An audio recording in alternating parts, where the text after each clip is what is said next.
ఇంకా ఆలస్యం ఎందుకు కానిచ్చేయండి, ఒక పని అయిపోతుంది. తాతగారు రావాలి. మీ తాతగారా?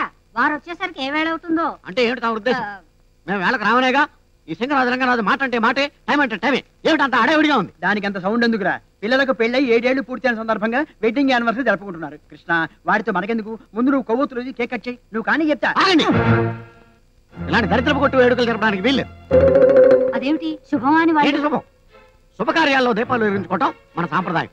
ఉప్పు అని ఊది ఎవరి దీపాలు వాళ్ళు ఆర్పుకోవటం విదేశీ సాంప్రదాయం. సి మిస్టర్ రాజ్ గారు, యాక్చువల్లీ వెనక్కి తిరగండి. ఇలాంటి వేడుకలు జరుపుకోవడం కూడా విదేశీ. తిరగండి వెనక్కి.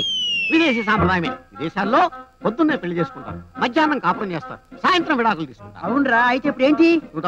నువ్వు తప్పుకోవే. అలాంటి వాళ్ళు అమ్మయ్య మన పెళ్ళై ఏడాది అయింది అనుకుంటూ ఏ ఏడాదికి ఆ ఏడాది విడాకులు కట్టడం తప్పినందుకు ఇలాంటి పండుగలు జరుపుకుంటారు. బావగారు చెప్పింది 100కి 100 పాలు.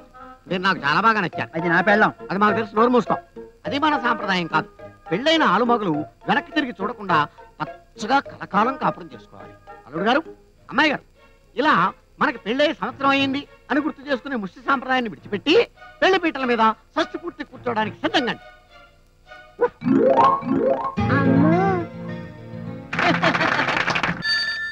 మాటలు పెట్టి గంట కొడుతోంది. వస్తున్నావా? ఆగండి. హలో. అహో అహో ఏంటండి? హలో అనుకుంటా. హలో అనటం విదేశీ పద్ధతి, అది నాకు గిట్టదు. అందుకే స్వదేశీ పద్ధతిలో అహో అని కనిపెట్టా. సరే, రాధకు ఫోన్ ఇవ్వండి.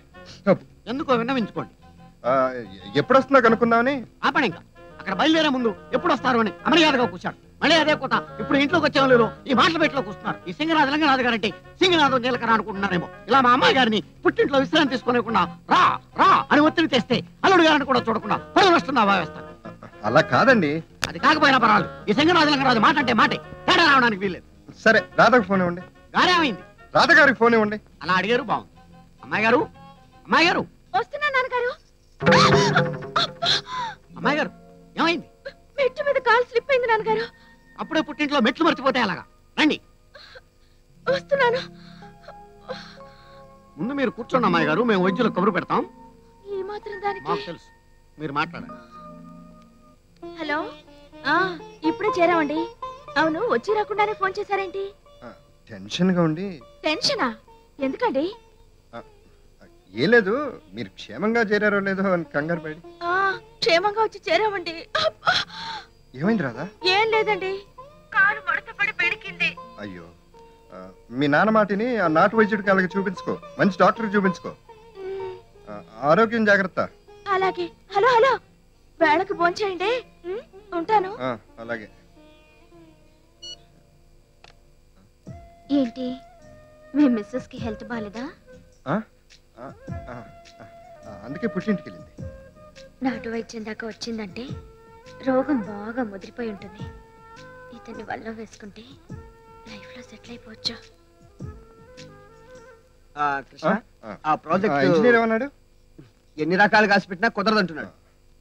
సరే, నువ్వు పని చేయి, ఆ కేసు నిషాకి hand over. Okay, take it. Nisha, you handle that file. Okay, please.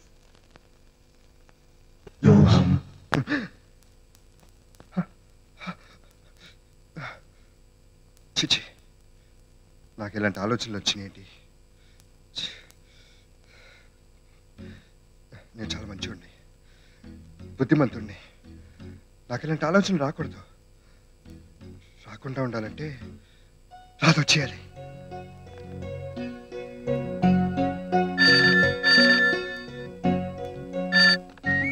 Hello. Hello Radha, నేను. ఏంటండి? నువ్వు అర్జెంట్ గా బయలుదేరి వచ్చేయాలి. నిన్నే కదా వచ్చాను, అప్పుడే ఎలా కుదురుతుంది? అదంతా నాకు తెలియదు. నువ్వు రాకపోతే నేను చెడిపోయే అవకాశం ఉంది. చెడిపోతారా అంటే? అది సిగరెట్ కాల్చాలన్న కోరిక పీకేస్తుంది, కష్టపడి అంచుకుంటున్నాను. నాకు ఇచ్చిన మాట మీరు తప్పారని నాకు తెలుసు. బుద్ధిగా పడుకోండి. నా వల్ల కాదు, వచ్చేయి ప్లీజ్. సర్దుకుపోవాలి. ఎవరన్నా అమ్మాయి గారు? మా ఆయన గారు. అంతే కదా రాదా, నీ తీయటి పెదాల మీద వెచ్చని ముద్దు పెట్టాలనుంది. అలా అనిపించడం చండాలం. ఆ విషయం మాకు అనిపించడం పరమ చండాలం. అది కాదు మావ గారు. ఏది కాదు, అది సృష్టికి విరుద్ధం. నలుగురు వింటే నవ్విపోతారు. పోలీసులు తెలిస్తే ప్రకృతి విరుద్ధం, చట్ట విరుద్ధం, అక్రమ సంబంధం కేసు పెట్టి జైల్లో దోస్తారు. సినిమా వాళ్ళకి తెలిస్తే ఫైర్ సినిమా లాగా మిమ్మల్ని నన్ను పెట్టి ఎఫ్ఐఆర్ అనే సినిమా తెస్తారు. సింగరాజు రంగరాజు వంశానికి మాత్రం తెచ్చే ఇలాంటి పనులు చేస్తే అల్లుడు గారిని కూడా చూడండి, చెవుడాలు వచ్చేస్తాను జాగ్రత్త. మామగారు నేను రాత్రితో మారుతుంటే మధ్యలో మీరు ఫోన్ తీసుకున్నారు. అంటే ఆ మాట అన్నది మీరు అమ్మాయి గారితోనా? మాతో అట్లాంటి అప్రాచిపు కోత కూసారనుకున్న కోపం వచ్చింది. మా కోపం తెప్పించినందుకు క్షమాపణ చెప్పండి. సారీ, కొంచెం రాధను పంపిస్తారా? పంపండి. అమ్మాయి గారు సెలవులో అయ్యే వరకు ఇక్కడే విశ్రాంతి తీసుకుంటారు. నా బాధను అర్థం చేసుకోండి. భోజనానికి ఇబ్బందిగా ఉంది. బయట హోటళ్ళు ఉన్నాయి, అక్కడ భుజించండి. భార్య ఊళ్ళో లేనప్పుడు భర్త తప్పనిసరిగా హోటల్లో భుజించాలి.